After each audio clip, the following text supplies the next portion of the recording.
Welcome जी। Mutual fund में हम आते हैं तो इरादा रहता है अच्छे से अच्छा रिटर्न बने with calculated risk, scientifically managed risk. ठीक है, 1 अप्रैल 2005 को अगर आपने 1 लाख रुपए निफ्टी 500 मोमेंटम टीआरआई में लगा दिया होता तो आज के डेट में कितना गुना बढ़ गया होता?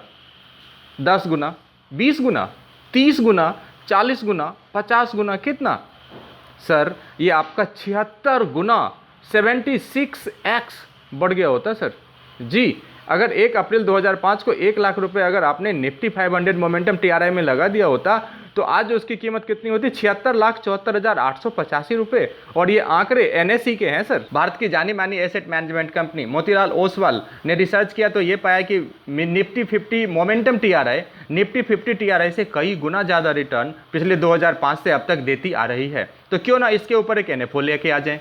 और इसलिए मोतीलाल ओसवाल म्यूचुअल फंड आपके लिए लेके आ गए हैं sir Motilal Oswal Nifty 500 momentum 50 index fund. जी हाँ, इसमें आपको सब कुछ इसके बारे में बताऊंगा। मेथडोलॉजी क्या है, क्यों इतना बम्पर रिटर्न बन सकता है, इसके पीछे की क्या कहानी है, सब कुछ आपके लिए इस वीडियो में मैं बताऊंगा। बस रिक्वेस्ट करता हूं और करता रहूँगा कि सर मेरे चैनल को सब्सक्राइब नहीं किए अब तक तो सर कर लीजिए और इस वीडियो को ढेर सारे लोगों में भेज दीजिए, तब हुई ना बात।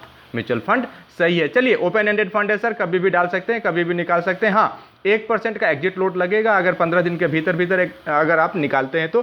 15 दिन के बाद निकालते हैं तो वो लोड भी आपका नहीं लगेगा। 4 सितंबर से खुल चुका है एनएफओ और 18 सितंबर को बंद हो जाएगा, फिर अलॉटमेंट के बाद रिपर्चेज के लिए आएगा। बहरहाल 18 सितंबर इसका क्लोजिंग डेट है। निफ्टी 500 मोमेंटम 50 इंडेक्स फंड आखिर है क्या? Nifty 500 momentum 50 total return index क्या करेगा? 50 से स्टॉक्स, जो भी निफ्टी 500 में 50 उन स्टॉक्स को चुनेगा जिसमें मोमेंटम रहा है पिछले 6 महीने में। 6 महीने में जिसमें मोमेंटम रहा है वो लार्ज कैप का भी हो सकता है, मिड कैप का भी हो सकता है और स्मॉल कैप का भी हो सकता है। तो उसके 6 महीने के मोमेंटम के आधार पर उन स्टॉक्स को चुनेगा और उसमें निवेश करेगा। यानी आप कह सकते हैं कि ये फ्लैक्सी कैप कैडर का ये फंड होगा। हाँ, चूंकि इसमें निफ्टी 500 को ट्रैक किया जाएगा तो पैसिव रहेगा, बट इसमें लार्ज कैप, मिड कैप और स्मॉल कैप के 50 मोमेंटम वाले फंड चुने जाएंगे। एक तो होता था कि निफ्टी 50 टीआरआई है, निफ्टी 50 टीआरआई में 50 सीधा सीधा रिप्लिकेट कर देते हैं, लेकिन इसमें मोमेंटम वाले, ये मोमेंटम शब्द है ना सर,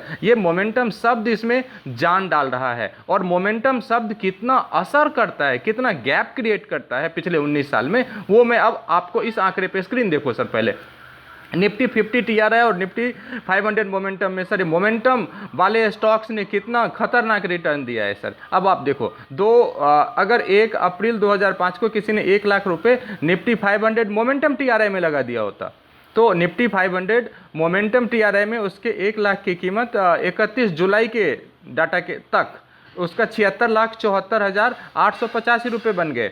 ये है डाटा एनएसई का है जो कि MOAMC ने जारी किया है। ठीक, अब इसी में अगर किसी व्यक्ति ने सीधा सीधा निफ्टी 500 के निफ्टी 50 टीआरआई में, जिसमें मोमेंटम के हिसाब से सिलेक्शन नहीं था, उसमें अगर ये 1 लाख रुपया लगाया होता तो उसकी कीमत मात्र 15 लाख होती CAGR, क्योंकि उसमें CAGR 15.5%। कहाँ 15 लाख और कहाँ 76 लाख, कितना बड़ा गैप है सिर्फ मोमेंटम को ट्रैक करने की वजह से। तो भारत में तेजी से बढ़ रहा है मोमेंटम निवेश, कहते हैं Motilal Oswal asset management company limited के MD and CEO Prateek Agarwal sir.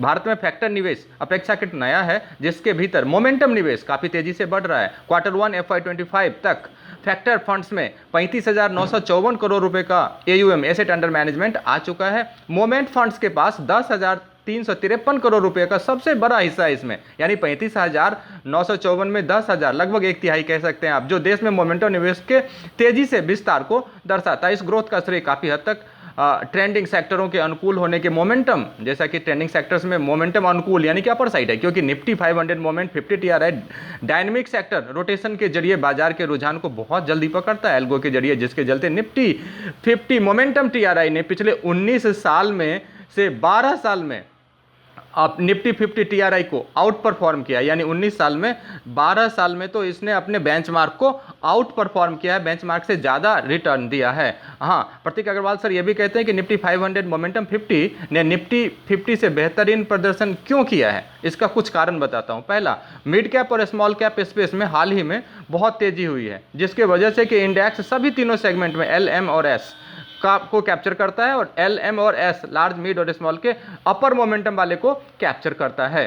कुल मिलाकर पिछले 15 वर्षों में से निफ्टी 500 मोमेंटम टीआरआई, बार बार मोमेंटम शब्द पे मैं जोर दे रहा हूं, मोमेंटम टीआरआई ने निफ्टी 50 टीआरआई से काफ़ी बेहतर प्रदर्शन किया है। निफ्टी 500 मोमेंटम 50 टीआरआई के लिए index SIP return, systematic investment plan की बात करें, जहां कि मिनिमम आपको इस फंड में 500 रुपये से शुरुआत आप कर सकते हैं, तो रिटर्न 1 साल में 82% रहा है, 3 साल में 45.6% रहा है, 5 साल में 41.1% और 10 साल में 27.4% रहा है। इसकी तुलना में निफ्टी 50 टीआरआई, यानी इसमें मोमेंटम नहीं है, इसमें निफ्टी 50 टीआरआई है कि 50 स्टॉक उठाएंगे, उसके फ्री फ्लोट मार्केट कैपिटलाइजेशन के आधार पर वेटेज तय करेंगे, इसमें मोमेंटम के आधार पर फैक्टराइज करके तय करेंगे, तो momentum is playing magic here. तो निफ्टी 50 टीआरआई में क्या रिटर्न रहा है 1 अगस्त 2014 से 31 जुलाई 2024 तक, मात्र क्रमशः 35% 1 साल में, फिर अगर आप आगे देखेंगे तो आपको 3 साल में 21% है, और आगे मैक्सिमम आप इसका रिटर्न देखेंगे तो 16.3% लगभग इसका CAGR मैक्सिमम 19 साल में रहा है। तो मोमेंटम के वजह से इसमें काफ़ी बेहतरीन रिटर्न पीछे पास्ट में मिला है। लंबी अवधि के निवेशकों के लिए काफ़ी बेहतरीन साबित हो सकता है यह फंड। हाँ, चूंकि रिस्कोमीटर पे नीडल काफ़ी हाई पे है, तो SID को ध्यान से पढ़िए, SIP को ध्यान से पढ़िए, सब कुछ को ध्यान से पढ़ के सोच के समझ के निवेश कर सकते हैं आप अपने रिस्क पे।